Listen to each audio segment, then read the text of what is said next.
quand même mettre mes lunettes de jaune, sinon je ne vois plus rien. Bon, alors, ce que vous demandez, c'est juste un petit jeu de passe-passe. Mais alors, c'est pénible parce que vous n'êtes pas meilleur que moi, en fait. C'est-à-dire qu'en fait, on se plante toutes les lignes dedans. Mais attendez d'être aussi vieux que moi pour vous planter toutes les lignes. Ça m'a passé, vous. Moi, c'est fini. Parce que quand votre âge était bon, ces conneries. Donc, moins E plus V vectoriel B.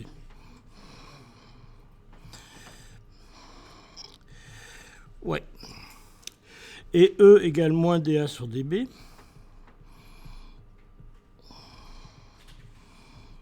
dt, pardon. Ça me paraissait bizarre ce que j'étais en train d'écrire quand même. Et puis A est égal à B vectoriel R sur 2. Bon, ben là, c'est cool, il suffit de brasser tout ça maintenant, hein, sans se planter. Donc ça me donne un F qui est égal à moins E V vectoriel moins EE plus V vectoriel B qu'on va écrire on va garder d'abord on va isoler le terme V vectoriel B, c'est pas plus mal, comme ça on le garde de côté, et c'est le E qu'on va transformer en moins dA sur dt. Donc ça c'est le terme E. Ok. Donc ça nous donne simplement maintenant moins E, donc V je vais l'écrire R point vectoriel B, et le moins dA sur dt, je vais écrire simplement c'est moins d sur dt de B vectoriel R sur 2. Bon, jusque-là, je pense que je ne me suis pas trop planté. Je continue dans la joie et la bonne humeur. Donc ça fait un moins E et j'ai un R point vectoriel B. Alors moi, ma spécialité, c'est que les points disparaissent dans les flèches. Il faut faire gaffe à ça. Moins, alors j'ai un 1,5 et puis j'ai un B point vectoriel R plus B vectoriel R point. Est-ce que tout le monde est d'accord jusque-là? Hein, ça me paraît pas trop con d'écrire ça.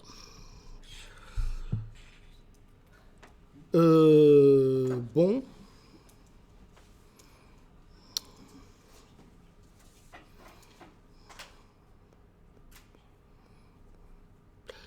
Ben, je crois que on peut continuer. Alors maintenant, c'est plus que de la cosmétique. Et ça fait un moins E. Ici, on a un V vectoriel B. Ici, on a un moins 1,5 de B point vectoriel R. Puis ici, ben, le produit machin, c'est anticommute. Donc j'ai un plus 1,5 de V vectoriel B.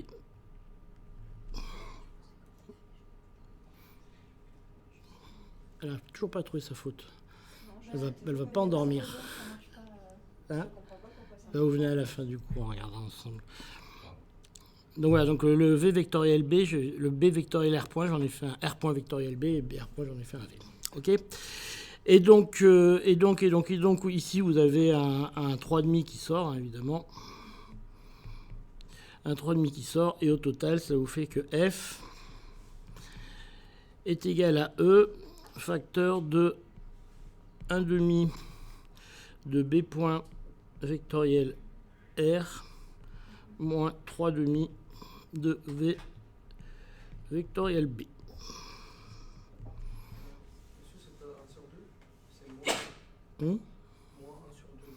Oui, mais j'ai sorti là, il y a un moins devant. Devant, il y a un moins là. Ça fait 1,5 plus 1 plus 1,5, ça fait 3,5. Ça fait moins 3,5 avec le 20, le moins qu'il y a devant. Ouais. Ça sera moins 1 sur 2 B point, moins 1 sur 2 B vectoriel. Pas... Oui, mais il a fait V vectoriel. Ah oui, d'accord. Je vais changer là.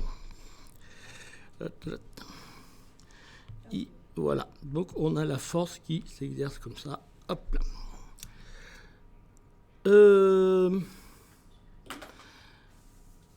Alors maintenant, il nous parle du théorème des moments, machin truc. Alors, pour autant que je me souvienne, ce théorème, il nous dit que la variation du moment cinétique par rapport au temps est égale à la somme des moments des forces. Voilà ce que j'appelle le théorème du chien qui appuie pas du côté des gonds, mais du côté de la poignée. Bah oui, parce que le chien, il faut faire varier le moment cinétique de la porte. Et donc, il applique le moment maximum du côté de la porte. Ce qui prouve que le chien sait faire de la mécanique.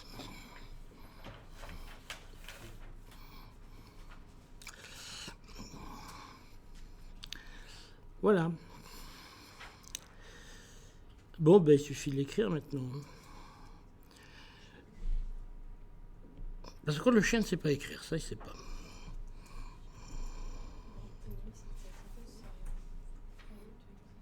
Donc la somme des forces, c'est R vectoriel F. Les moments, pardon. Et c'est égal à R fois, alors il y a un E sur 2 qui va sortir là. Et puis j'ai un B point vectoriel R moins 3 V vectoriel B. Voilà. Et ensuite, bah, je regarde un petit peu ce qui se passe quand même. Donc bah, après, il faut que je fasse un petit dessin dans un coin quand même. Alors normalement, j'ai mon... alors ça va se passer comme ça. J'ai mon champ B qui est là. Ça, c'est B. La vitesse, elle est comme ça, elle est perpendiculaire à B. Hein.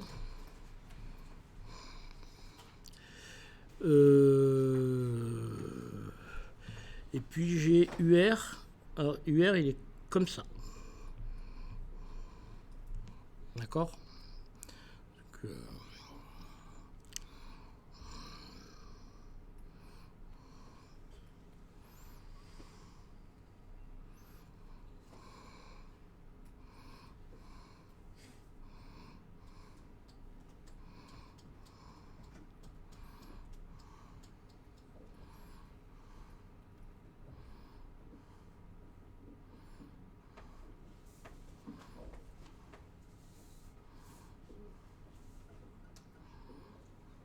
Donc ce que vous voyez tout de suite, c'est qu'en fait, V vectoriel B, ben, en fait, c'est un truc qui va être parallèle à UR.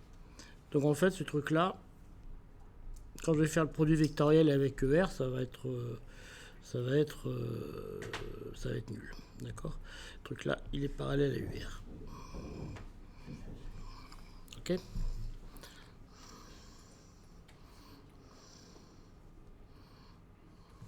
Donc il nous reste finalement, j'ai oublié la flèche ici, il nous reste finalement R vectoriel E sur 2 B point scalaire R.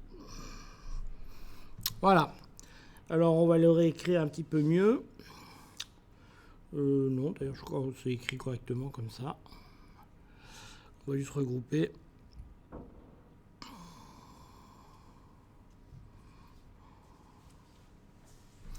On va juste écrire comme ça.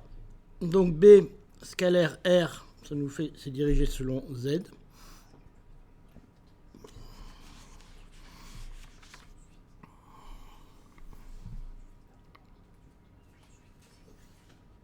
Il y a un souci ? En fait, du coup, pourquoi ça n'avait pas pareil?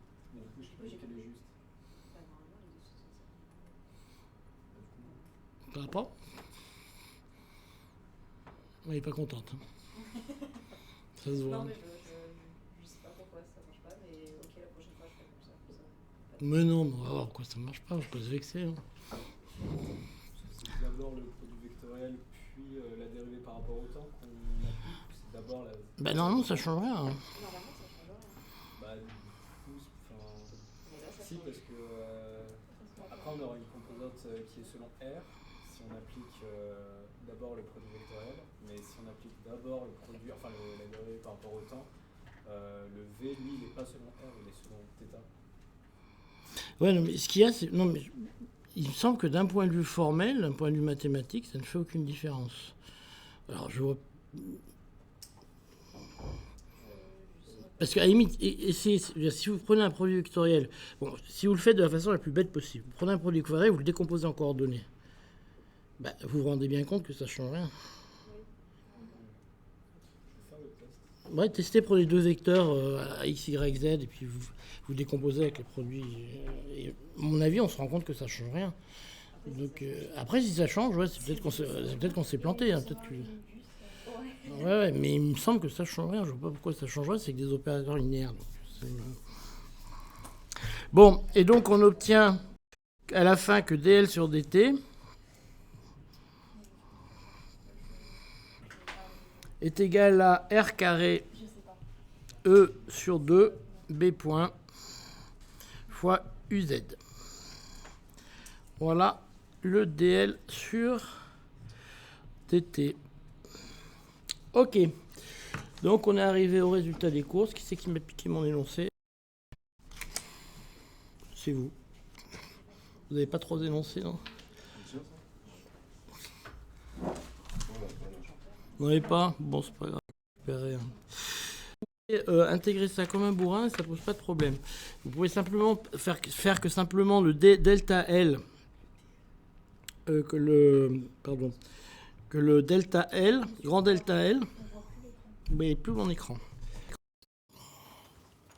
Hop, revenir. Voilà. Vous pouvez delta dire que c'est simplement l'intégrale, la primitive, si vous voulez, que dl sur dt. Et vous pouvez dire que vous allez simplement dire que c'est l'intégrale de b point, d'accord? Parce que b point dans ce cas-là ne dépend que de t. Donc vous pouvez simplement, vous n'avez qu'une seule variable. Et le R, il dépend pas. Non, R c'est une constante, de problème. C'est simplement le R, c'est la position du truc. Oui. D'accord? Donc vous pouvez simplement intégrer le b directement.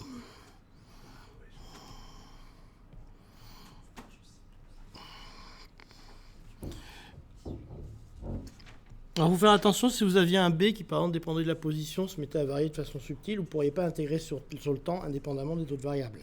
Là, vous pouvez le faire parce que B ne dépend que de T, et pas de R, par exemple. Donc, vous obtenez simplement que delta L est égal à 1 demi de R carré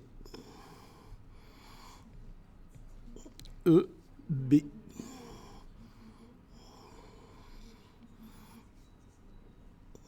C'est un vecteur quand même, il faut quand même que je mette mes vecteurs, sinon ça ne va pas aller.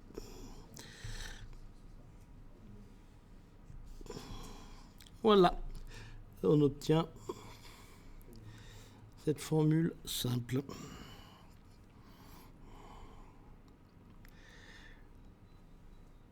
Donc, maintenant, on nous demande la surface totale. Si vous regardez la surface des orbites, vous êtes d'accord que la surface R carré, elle n'a aucune raison d'être dans une direction ou dans une autre. D'accord? Donc a priori, c'est la moyenne au carré de X plus la moyenne au carré de Y plus la moyenne au carré de Z. D'accord?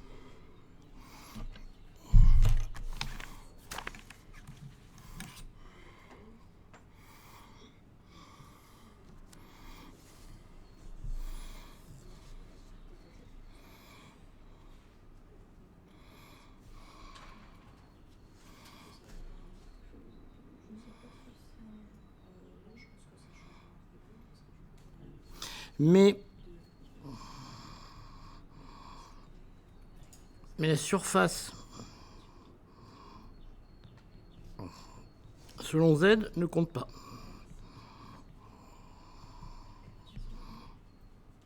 D'accord? Si vous avez une surface qui est comme ça et puis un champ qui est comme ça, elle ne capte pas du tout de champ, donc elle ne compte pas cette surface-là.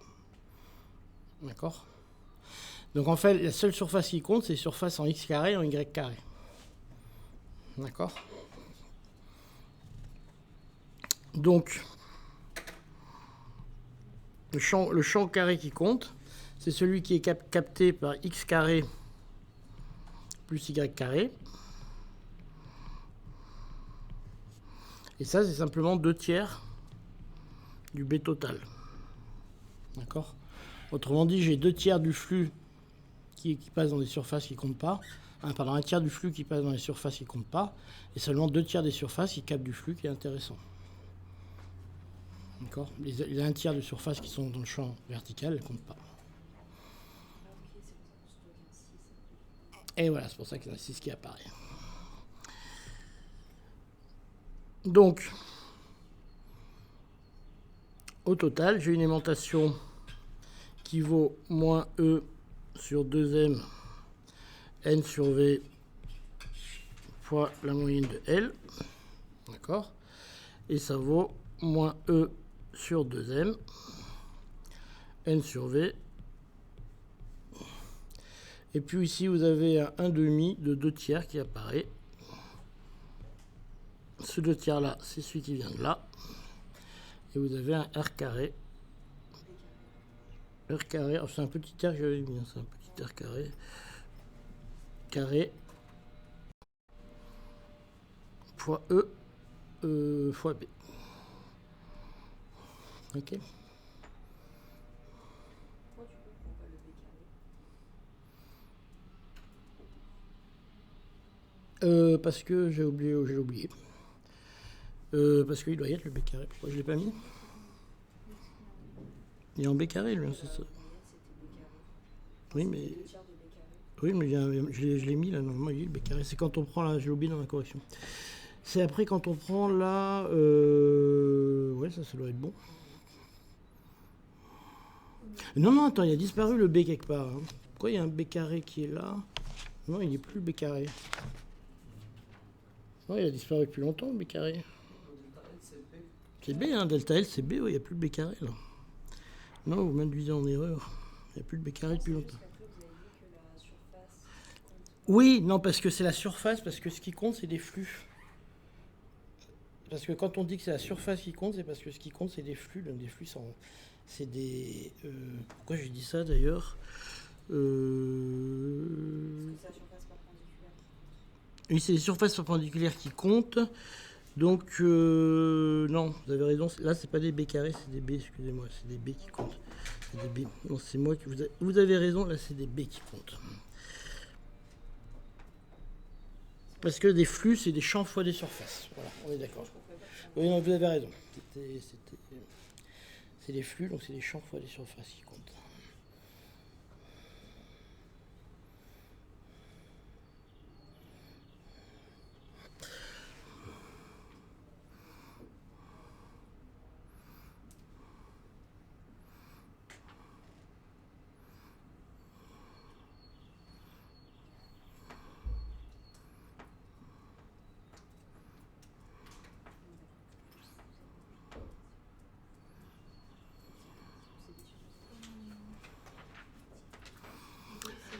Bon.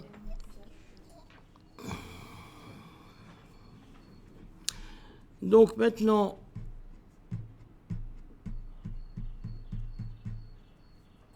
qu'on a trouvé ça,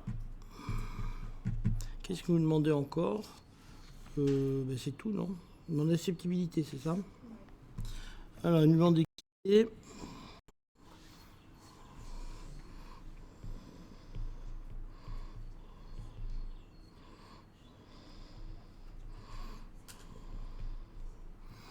Ok. Donc, ici, on a... Donc, on va appliquer que B est égal à mu0.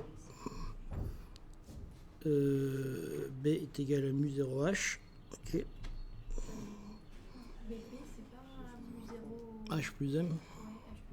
Si, alors, l'aimantation, elle est négligeable ici. On pourra le vérifier après en calculant l'aimantation, puisqu'on aura la susceptibilité. On peut calculer l'aimantation. Et on verra que l'aimantation ici est extrêmement faible par rapport au... Je peux le mettre si vous voulez.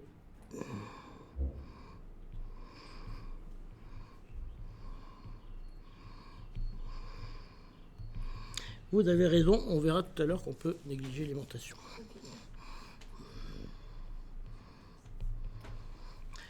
De moins E sur 2M.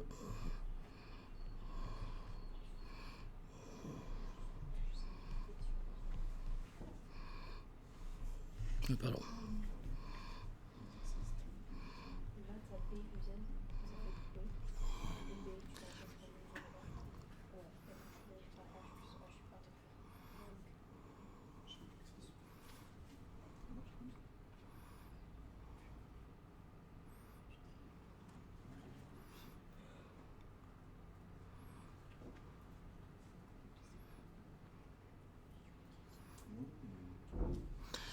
Et donc vous finissez avec formule pour l'aimantation.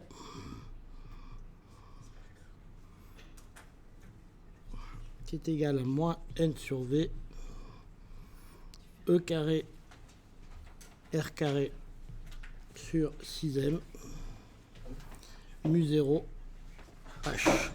Voilà, ça c'est ce qu'on cherchait.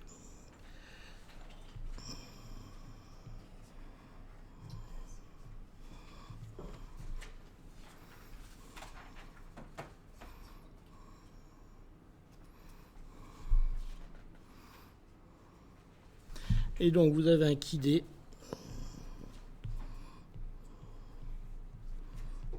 qui vaut n sur v, e carré, r carré sur 6m, mu 0, qui est de l'ordre, si vous mettez des chiffres, de 10 moins 6. Donc qui est effectivement quelque chose de très petit. Parce que j'ai fait une faute de mes notes, je vais passer de petit r à grand R dans mes notes.